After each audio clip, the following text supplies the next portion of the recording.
بسم اللہ الرحمن الرحیم۔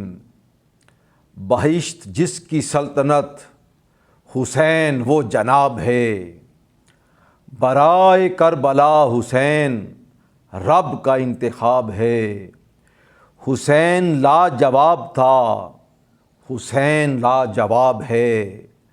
حسین کامیاب تھا، حسین کامیاب ہے۔ حسین زندہ باد، حسین زندہ باد۔ یہ کل بھی زندہ باد تھا، یہ اب بھی زندہ باد ہے۔ آج ہم واقعہ کربلا کے حوالے سے 8ویں حصے کے واقعات کے بارے میں بات کریں گے۔ امام حسین علیہ السلام کی شہادت کے بعد شمر ملعون نے سپاہیوں کو حکم دیا کہ خیموں پر حملہ کرو۔ ان بدبختوں نے اہل بیت اطہار کے خیموں میں موجود تمام سامان لوٹ لیا۔ جب وہ امام زین العابدین کے خیمے کی طرف آیا تو اس نے امام زین العابدین پر وار کرنا چاہا تو حمید بن مسلم اور ابن سعد نے شمر ملعون کے ہاتھ پکڑ لیے اور قتل کرنے سے منع کیا۔ ابن سعد نے امام حسین علیہ السلام کے سر مبارک کو یزید اصبہی کے حوالے کیا اور وہ سر مبارک کو ابن زیاد بدنہاد کے پاس لے گیا۔ بعد میں ابن سعد نے اپنے مقتولوں پر نماز جنازہ پڑھی اور ان کو دفن کیا، مگر اہل بیت اطہار کے اسجاد اور باقی شہداء کے اسجاد ویسے ہی خاک و خون میں پڑے رہے۔ جب اہل بیت علیہ السلام کی خواتین وہاں سے گزرنے لگیں تو انہوں نے شہداء کے اسجاد کو بے گور و کفن دیکھا تو سیدہ زینب سلام اللہ علیہا نے فریاد کرتے ہوئے فرمایا، یا جدا یا محمدہ یا رسول اللہ، یہ آپ کا حسین ہے جس کے چہرے کو آپ بوسہ دیا کرتے تھے اور اپنا چہرہ اس کے سینے پر رکھا کرتے تھے۔ یہ آپ کے اہل بیت ہیں جو کہ کرب و مصیبت میں مبتلا ہیں، یہ آپ کے جگر کے ٹکڑے ہیں جو ریتلے میدان میں پڑے ہیں۔ روایات میں آتا ہے کہ امام حسین علیہ السلام کا سر مبارک خولی ملعون کوفہ کی طرف لے جا رہا تھا۔ تمام سروں میں سب سے آگے سید الشہداء کا سر مبارک تھا۔ خولی ملعون کا گھر کوفہ سے چند قدم پہلے تھا۔ اس نے امام عالی مقام کا سر مبارک تندور میں چھپا دیا۔ اس کی بیوی نے پوچھا کہ اتنے دن کہاں رہے ہو؟ اس نے کہا کہ ایک شخص نے یزید سے بغاوت کی تھی، میں اس سے جنگ کرنے کے لیے گیا ہوا تھا۔ وہ خاموش ہو گئی۔ اس نے خولی کو کھانا دیا اور سب سو گئے۔ اس کی بیوی جب تہجد کے لیے اٹھی تو اس نے دیکھا کہ تندور میں روشنی ہے اور نور کی شعائیں آسمان کی طرف جا رہی ہیں۔ وہ حیران تھی کہ یہ روشنی کیسی ہے۔ خولی کی بیوی نے جا کر سر مبارک نکالا تو وہ حسین ابن علی علیہ السلام کے سر مبارک کو دیکھ کر بے ہوش ہو گئی۔ اس کو جب ہوش آیا تو اس نے دیکھا کہ 4 خواتین اس سر مبارک کے گرد جمع ہو کر گریہ کر رہی ہیں، اور کچھ دیر بعد وہ منظر اس کی آنکھوں سے اوجھل ہو جاتا ہے۔ وہ گریہ و فریاد کر رہی ہوتی ہے کہ ہاتف غیبی سے آواز آتی ہے کہ اٹھ جا، تجھ سے تیرے شوہر کے گناہ کا مواخذہ نہیں کیا جائے گا۔ خاتون نے پوچھا وہ 4 رونے والی خواتین کون تھیں؟ تو آواز آئی کہ وہ سیدہ فاطمہ، سیدہ خدیجۃ الکبریٰ، حضرت آسیہ اور حضرت مریم تھیں۔ اس خاتون نے سر مبارک اٹھایا اور صاف ستھری جگہ پر رکھا اور اس کا گرد و غبار صاف کیا اور خولی کو جگایا اور لان تان کیا اور کہا کہ میں تجھ سے اس جہان اور اس جہان میں بیزار ہوں۔ اس نے سر پر چادر لی اور گھر سے نکلنے لگی تو خولی ملعون نے کہا، تو کہاں جا رہی ہے اپنی اولاد کو چھوڑ کر؟ اس نے جواب دیا کہ تو نے خاندان رسول علیہ السلام کو یتیم کر دیا اور تجھے اپنے بچوں کی فکر پڑی ہے۔ پس وہ خاتون گھر چھوڑ کر چلی گئیں اور کسی شخص کو معلوم نہ تھا کہ وہ کدھر گئیں۔ اگلے دن خولی ملعون امام حسین علیہ السلام کا سر مبارک ایک تشت میں رکھ کر ابن زیاد ملعون کے پاس لے گیا۔ اس کے ہاتھ میں چھڑی تھی جو ابن زیاد نے امام حسین علیہ السلام کے لب و دندان پہ ماری۔ حضرت زید بن ارقم رضی اللہ تعالیٰ عنہ اسی مجلس میں موجود تھے۔ انہوں نے چیختے ہوئے کہا، اے ابن مرجانہ، ان مبارک دندان پہ چھڑی نہ مار۔ رب کعبہ کی قسم، میں نے کئی بار رسول اللہ صلی اللہ علیہ وآلہ وسلم کو ان لبوں اور دندان کو چومتے ہوئے دیکھا ہے۔ ابن زیاد ملعون نے غصے میں کہا، اگر تو بوڑھا نہ ہوتا تو میں تیری گردن اڑا دیتا۔ حضرت زید بن ارقم اس مجلس سے اٹھے اور باہر جاتے ہوئے فرمایا، حق تعالیٰ تم سے خوش نہیں ہوگا کیونکہ تم نے فاطمہ الزہرا سلام اللہ علیہا کے بیٹے کو شہید کر دیا اور مرجانہ کے بیٹے کو اپنا امیر بنا لیا۔ پھر ابن زیاد بدنہاد ملعون نے کہا، حسین ابن علی علیہ السلام کے سر کو لے جاؤ اور دوسرے سروں سمیت کوفہ شہر میں پھراؤ، اور افسوس کہ اہل بیت نبوت کے دھڑ میدان کربلا میں بے گور و کفن پڑے تھے۔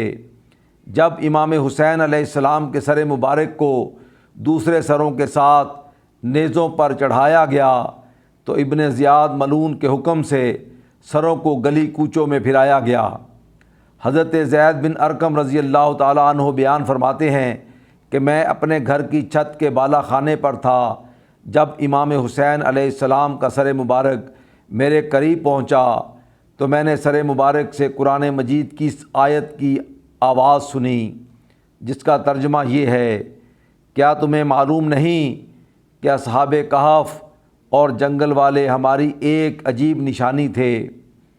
حضرت زید بن ارقم رضی اللہ تعالیٰ عنہ فرماتے ہیں کہ اس حال کی ہیبت سے میرے رونگٹے کھڑے ہو گئے۔ ایک اور شخص کا بیان ہے کہ جب امام حسین علیہ السلام کا سر مبارک نیزے سے اتارا گیا تو میں نے دیکھا کہ لبہائے مقدسہ میں جنبش ہوئی اور امام حسین علیہ السلام یہ تلاوت فرما رہے تھے جس کا ترجمہ یہ ہے، اور ہرگز اللہ کو بے خبر نہ جاننا ظالموں کے کاموں سے۔ بعد میں ابن زیاد ملعون نے امام حسین علیہ السلام کے سر مبارک کو ہاتھ میں تھاما۔ کچھ دیر دیکھتا رہا مگر سر مبارک کی ہیبت سے اس کے جسم پر کپکپی طاری ہو گئی اور اس کے ہاتھ سے سر مبارک گر گیا۔ اس نے دوبارہ اٹھا کر سر مبارک کو اپنی ران پر رکھ دیا۔ خدا کی قدرت، سر مبارک سے خون کا ایک قطرہ نکلا جو اس ملعون کی ران سے سوراخ کرتا ہوا اس کے تخت سے نیچے زمین پر جا گرا اور ساتھ ہی غائب ہو گیا۔ اس قطرہ خون کی وجہ سے ابن زیاد ملعون کی ران میں ایسا زخم ہوا کہ مرتے دم تک اس کی ران سے وہ زخم نہ گیا، اور کئی خوشبوئیں لگانے کے باوجود اس کے زخم کی بدبو غالب آ جاتی اور وہ ملعون دن رات اسی اذیت میں مبتلا رہتا، اور یقیناً ظالموں کا حال نہایت بدتر ہوتا ہے۔ جب اہل بیت اطہار کے قافلہ کو ابن زیاد بدنہاد کے محل میں لایا گیا تو سب سے آگے سیدہ زینب سلام اللہ علیہا تھیں۔ آپ سلام اللہ علیہا نے محل میں داخل ہوتے وقت نہ کسی پر توجہ کی، نہ کسی کے سلام کا جواب دیا اور ایک طرف بیٹھ گئیں۔ ابن زیاد ملعون نے پوچھا کہ بیٹھنے والی خاتون کون ہے؟ ایک شخص نے جواب دیا، یہ علی ابن ابی طالب علیہ السلام کی صاحبزادی ہیں اور حسین ابن علی کی ہمشیرہ زینب سلام اللہ علیہا ہیں۔ ابن زیاد ملعون نے کہا، خدا کا شکر ہے کہ جس نے تمہیں رسوا کیا اور تمہاری باتوں کو جھوٹا گردانا گیا۔ سیدہ زینب سلام اللہ علیہا نے فرمایا، تعریف ہے اس معبود برحق کی جس نے ہمیں اپنے رسول صلی اللہ علیہ وآلہ وسلم کی قرابت سے نوازا اور یطہرکم تطہیرا کے حکم سے ہمیں ہر رجس سے پاک کیا۔ وہ فاسقوں کو رسوا کرتا ہے اور بدکاروں کی باتوں کو جھوٹا کرتا ہے۔ ابن زیاد نے کہا، تم نے اپنے بھائی اور باقی خاندان کے حق میں قدرت خداوندی کیسے دیکھی؟ سیدہ زینب سلام اللہ علیہا نے فرمایا، میں نے سوائے اچھائی کے کچھ نہیں دیکھا۔ میرے گھر والے جمع تھے اور مشیت خداوندی کے تحت ان کی شہادت ہو گئی۔ اس واقعے کی خبر میرے نانا اور بابا نے پہلے ہی دی ہوئی تھی اور میرے بھائی نے تقدیر ربانی کا انتظار کرتے ہوئے ان سب حالات کو صبر سے برداشت کیا۔ وہ آخرت میں اپنے گھروں میں تشریف فرما ہو جائیں گے۔ اے ابن مرجانہ، ان قریب اللہ تجھے ان کے ساتھ ایک مقام پر جمع فرمائے گا تاکہ وہ تیرے ساتھ لڑائی کریں۔ اس وقت ظفر و نصرت ان کی ہوگی یا تیری؟ ابن زیاد ملعون نے طیش میں آ کر سیدہ زینب سلام اللہ علیہا کو قتل کرنے کا حکم دیا۔ ایک شخص نے کہا، اے امیر، عورتوں کی باتوں کا بدلہ نہیں لیا جاتا۔ ابن زیاد نے قتل کا حکم واپس لیتے ہوئے کہا، اے حسین کی بہن، خدا نے تیرے بھائی کی سرکشی اور بغاوت کی تشویش سے میرے غرور کو راحت دے دی ہے اور وہ اس کی پیروی کرنے میں میری وجہ سے قتل کیے گئے اور ان کو رنج و الم نصیب ہوا۔ سیدہ زینب سلام اللہ علیہا نے فرمایا، تو نے بہت اچھا کام کیا اور بہت اچھی مہم سر انجام دی جس کے باعث تو راحت و خوشی کی توقع لیے بیٹھا ہے۔ اے عقل سے بے بہرا اور دانش سے عاری بد نصیب، تو نے شراب غرور میں مست ہو کر برباد ہو جانے والی جگہ کے لیے اپنے آپ کو برباد کر لیا۔ تو نہیں جانتا کہ تو نے کیا کام کیا ہے۔ تو نے خاندان رسالت کے بہترین شخص کو شہید کیا اور نبوت کے گلستان مطہر کی اصل و فرع کو کاٹا ہے۔ اگر یہ تیرا عمل تیرے لیے خوشی کا باعث ہے تو ان قریب ایک دن افسوس کرے گا جس کے آثار صحیفہ روزگار پر نقش ہو جائیں گے اور اس کا تو ایسا بدلہ پائے گا جس کی وجہ سے تجھے نہایت ندامت و شرمندگی کا سامنا کرنا پڑے گا۔ چند روز بعد شمر ذی الجوشن 5000 کے لشکر کے ساتھ شہدائے کربلا کے سر اور اسیر خواتین کو ساتھ لے کر ملک شام کی طرف روانہ ہوا۔ جب یہ ہیران کے مقام پر پہنچا تو وہاں پہاڑ کے اوپر ایک قلعہ میں یحییٰ نامی ایک یہودی رہتا تھا۔ وہ باہر آیا اور شہدائے کربلا کے سروں کا نظارہ کرنے لگا۔ جب اس کی نگاہ امام حسین علیہ السلام کے مبارک سر پر پڑی تو اس نے دیکھا کہ آپ علیہ السلام کے ہونٹ جنبش کر رہے ہیں۔ وہ آگے بڑھا تو اس نے آپ علیہ السلام کے ہونٹوں سے قرآن کی آیت سنی جس کا ترجمہ یہ ہے، اور آپ جاننا چاہتے ہیں کہ ظالم کس کروٹ پلٹا کھاتے ہیں۔ یحییٰ نے جب یہ حال دیکھا تو اس نے پوچھا، یہ سر کس کا ہے؟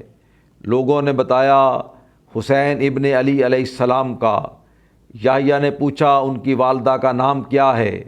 لوگوں نے بتایا، فاطمہ بنت محمد۔ یحییٰ نے کہا، اگر ان کے نانا کا دین سچا نہ ہوتا تو ایسا واقعہ رونما نہ ہوتا۔ اس نے فوراً کلمہ توحید پڑھا اور اپنے سر سے چادر اتار کر اس کے ٹکڑے کیے اور اہل بیت اطہار میں تقسیم کر دیا، اور 1000 درہم اور لباس کا ایک جوڑا امام زین العابدین کی بارگاہ میں پیش کیا۔ جب لشکر یزید نے یہ حال دیکھا تو بولے، یہ تو نے کیا کر دیا جو والی شام کے دشمنوں کی حمایت کر رہا ہے؟ دور ہٹ جا ورنہ تجھے قتل کر دیا جائے گا۔ یحییٰ نے جلال میں آ کر اپنی تلوار نکالی اور 5 افراد کو جہنم واصل کرنے کے بعد خود بھی اللہ کی راہ اور عشق اہل بیت میں شہید ہو گئے۔ حران کے دروازے پر آج بھی ان کا مزار موجود ہے اور ان کو یحییٰ شہید کے نام سے یاد کیا جاتا ہے رضی اللہ تعالی عنہ۔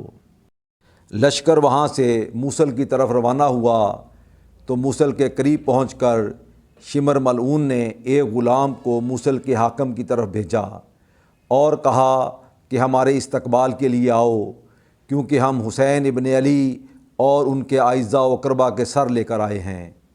حاکم موصل نے اہل علاقہ سے مشورہ کیا تو سب نے غم و غصے کا اظہار کیا اور شمر کے خادم کو واپس بھیجا اور کہا کہ ہم داخلے کی اجازت نہیں دے سکتے کیونکہ اہل علاقہ کو یہ قبول نہیں۔